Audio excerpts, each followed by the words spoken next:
O ICJP tomou a iniciativa, sob a coordenação do professor Reis Novaes, de divulgar ao público um conjunto de vídeos relacionados com os múltiplos aspectos jurídicos suscitados pelo estado de emergência,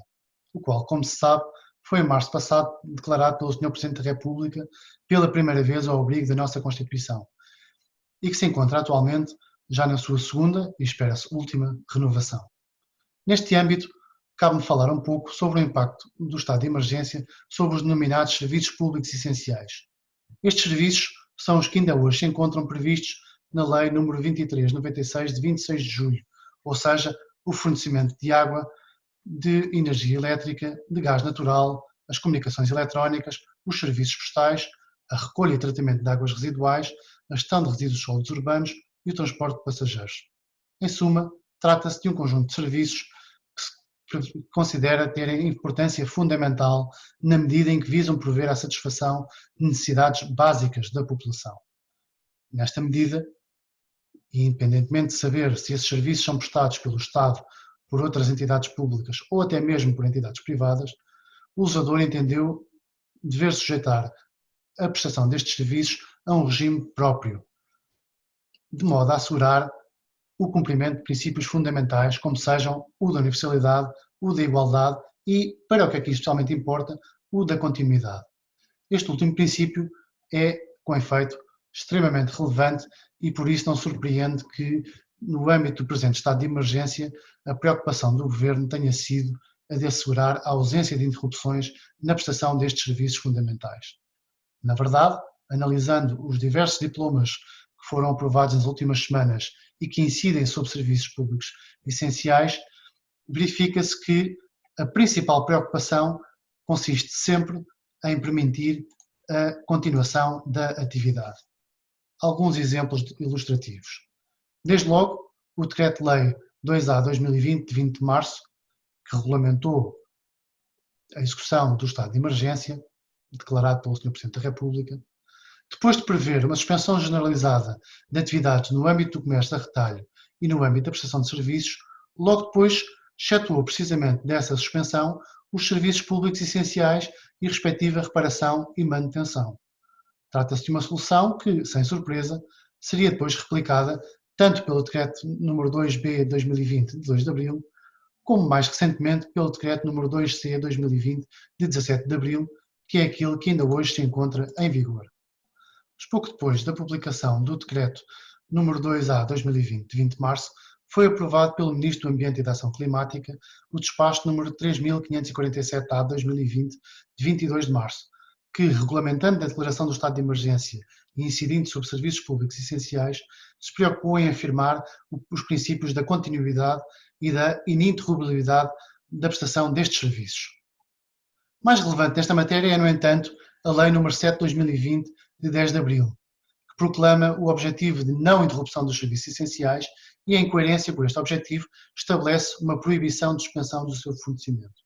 Assim, sob a epígrafe Garantia de acesso aos serviços essenciais, o artigo 4º, número 1 desta lei dispõe que, durante o estado de emergência e no mês subsequente, não é permitida a suspensão do fornecimento dos serviços de fornecimento de água, fornecimento de energia elétrica, de gás natural e o serviço de comunicações eletrónicas.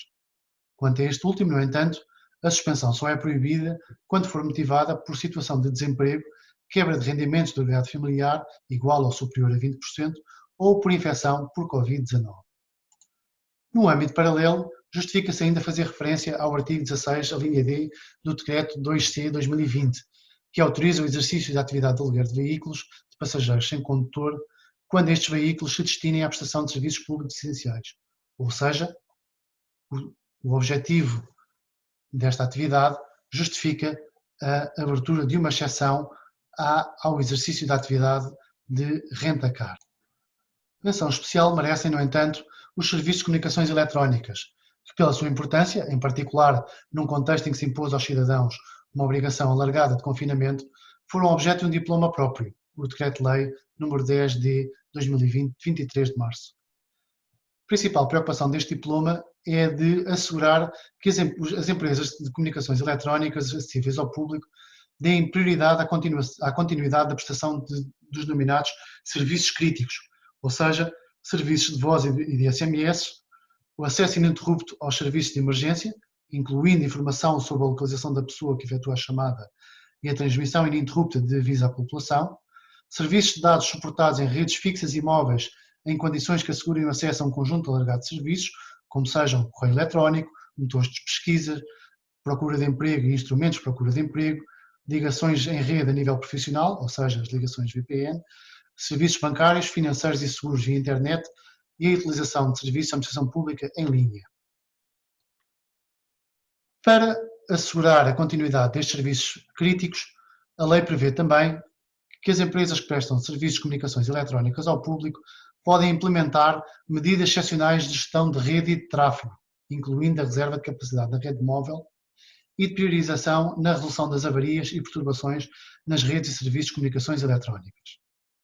Entre as medidas de gestão para prevenir os efeitos do congestionamento das redes encontram-se, nomeadamente,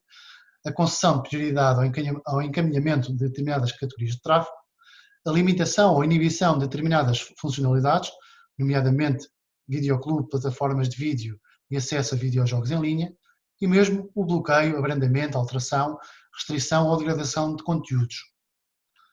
Do mesmo modo, e para garantir que as empresas que prestam serviços de comunicações eletrónicas ao público